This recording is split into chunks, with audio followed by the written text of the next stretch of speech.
Welcome to skill academy. या लेक्चरमध्ये आपण सरासरी वेगची ट्रिक बघणार आहोत. हा क्वेश्चन पुणे ग्रामीणला विचारलेला आहे. एक गाडी सोलापूर ते पुणे 30 किलोमीटर प्रति तास वेगाने धावते व 70 किलोमीटर प्रति तास वेगाने परत येते, तर त्या गाडीचा सरासरी वेग किती?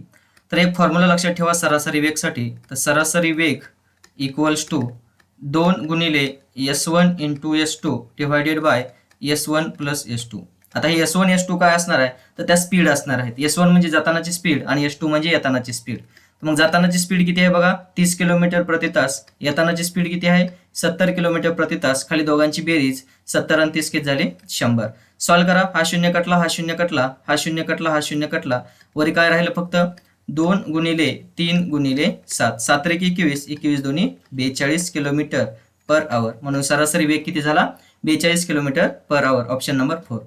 हा झाला फॉर्म्युला. ज्यावेळेस डिस्टन्स सेम असेल त्यावेळेस हा फॉर्म्युला वापरून तुम्ही सरासरी वेग काढू शकता. पण जर फॉर्म्युला नसेल लक्षात राहत तर आपण शॉर्ट ट्रिक पद्धतीने दुसऱ्या पद्धतीनेही काढू शकतो. बघा काय करायचं, ज्या स्पीड दिलेल्या आहेत 30 आणि 70 ह्यांचा काय करायचा? LCM म्हणजे लसावी काढायचा.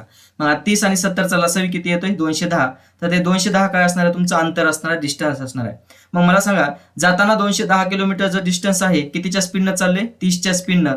म्हणजे 210 किलोमीटर डिस्टन्स 30च्या स्पीडनं गेलं किती तास लागणार आहेत? तर 7 तास लागणार. हा टाइम आला. सेम येताना पण डिस्टन्स तेवढंच असणार आहे, 210 किलोमीटर. येतानाची स्पीड किती आहे? 70 किलोमीटर पर आवर.